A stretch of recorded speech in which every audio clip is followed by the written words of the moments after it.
السلام علیکم ورحمۃ اللہ وبرکاتہ۔ میں ہوں قاری زین الصابرین اور آپ دیکھ رہے ہیں یوٹیوب چینل۔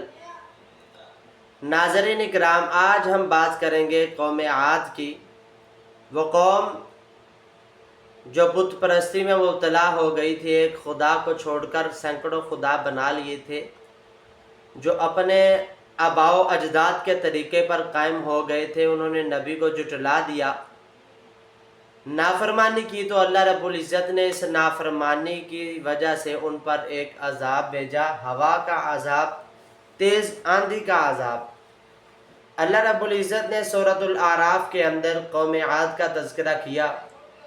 وَإِلَىٰ عَادٍ أَخَاهُمْ هُودًا فَقَالَ يَا قَوْمِ اعْبُدُوا اللَّهَ مَا لَكُم مِّنْ إِلَٰهٍ غَيْرُهُ أَفَلَا تَتَّقُونَ۔ اللہ رب العزت نے ہود علیہ السلام کو ان کے بھائی عاد کی طرف بھیجا۔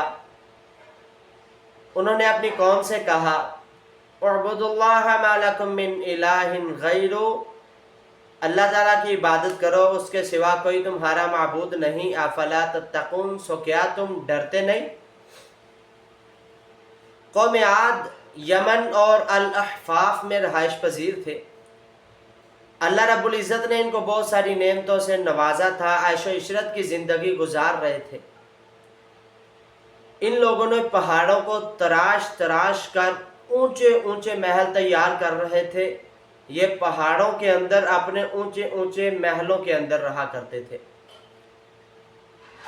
عاد ان لوگوں کے درمیان ایک سردار تھا جس کا نام عاد تھا، اسی وجہ سے ان کو قوم عاد کہا جاتا ہے۔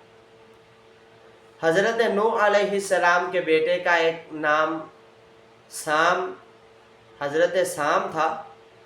یہ عاد حضرت سام کی اولاد میں سے تھے۔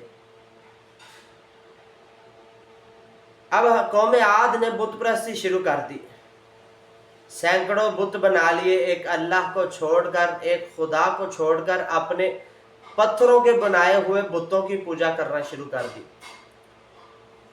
اللہ رب العزت نے ان لوگوں میں انہی میں سے ایک نبی مبعوث فرمایا، ایک آدمی کو چن لیا، منتخب کیا اور ان کی طرف بھیج دیا ان کی اصلاح کے لیے۔ اس نبی کا نام تھا ہود علیہ السلام۔ ہود علیہ السلام نے اپنی قوم کو آگاہ کیا کہ آپ یہ جو کام کر رہے ہیں، بت پرستی کا کام، یہ نافرمانوں کا کام ہے، آپ ان کو چھوڑیے اور ایک خدا کی طرف آ جائیے۔ جب آپ ایک اللہ کو پکاریں گے، ایک اللہ سے اپنی فریاد رسی کریں گے، تو اللہ رب العزت آپ کو اور طاقت سے نوازے گا اور مضبوط کرے گا۔ آپ ان بتوں کو، پتھروں کے بنے بتوں کو پکار رہے ہیں جو نفع نقصان کے مالک نہیں، روزی رساں نہیں، جو خالق نہیں، مالک نہیں۔ ایک خالق مالک کو چھوڑ کر، ایک رازق روزی رساں کو چھوڑ کر آپ اس کو پکار رہے ہیں جو نہ نفع کا مالک ہے اور نہ ہی نقصان کا مالک ہے۔ تو آپ پلٹ آئیے، ایک اللہ کی طرف پلٹ آئیے، نافرمانی نہ کیجیے۔ اگر آپ نافرمانی کریں گے تو اللہ رب العزت کا عذاب آپ کی طرف آ جائے گا۔ اب قوم عاد نے حضرت ہود علیہ السلام کو جھٹلا دیا اور کہا کہ یہ کیسے ہو سکتا ہے کہ ہم اپنی ساری زندگی دیکھتے آئے ہیں کہ ہمارے آباء و اجداد ان خداؤں کو پکارتے رہے ہیں، اب ہم ان کو چھوڑ کر تمہارے ایک خدا کو پکارنے لگ جائیں؟ یہ کیسے ممکن ہے؟ ہم تو ایسا ہرگز نہیں کریں گے۔ قوم عاد نے حضرت ہود علیہ السلام کو جھٹلا دیا، اور ان کا کہنا تھا کہ اگر آپ کو اللہ نے نبی بنا کر بھیجا ہے تو پھر آپ کے ساتھ فرشتوں کو بھیجتا، تاکہ فرشتے آ کر ہمیں بتاتے کہ یہ میرا پیغمبر ہے، پیغام رساں ہے، قاصد ہے، اس کو میں نے نبی بنا کر تمہاری طرف بھیجا ہے، جبکہ تم تو خود ہماری طرح کے ہو، جس طرح ہم ہیں ویسے ہی تم ہو۔ تم نبی نہیں ہو سکتے، ہم تمہاری بات نہیں مانیں گے، ہم تو اپنے آباء و اجداد کے طریقے پر ہی چلیں گے۔ قوم عاد نے حضرت ہود علیہ السلام کو جھٹلا دیا، ٹھکرا دیا، ان کی بات نہیں مانی، نافرمانوں میں سے ہو گئے، اور انہوں نے کہا کہ جائیں آپ جس کی ہمیں بار بار دھمکی دے رہے ہیں، جس عذاب کی آپ وہ عذاب ہمارے پاس لے آئے۔ حضرت ہود علیہ السلام نے اپنی قوم سے کہا کہ عذاب لانا میرے بس میں نہیں، میرا کام نہیں، میرا کام تو ہے آپ تک پیغام پہنچانا، عذاب تو اللہ کی مرضی سے آئے گا، اللہ جب چاہے گا لے آئے گا۔ قوم عاد نے نافرمانی کی تو اللہ رب العزت نے ان پر عذاب بھیجا۔ سب سے پہلے ان پر قحط سالی کا عذاب آیا، اللہ رب العزت نے بارشیں روک لی۔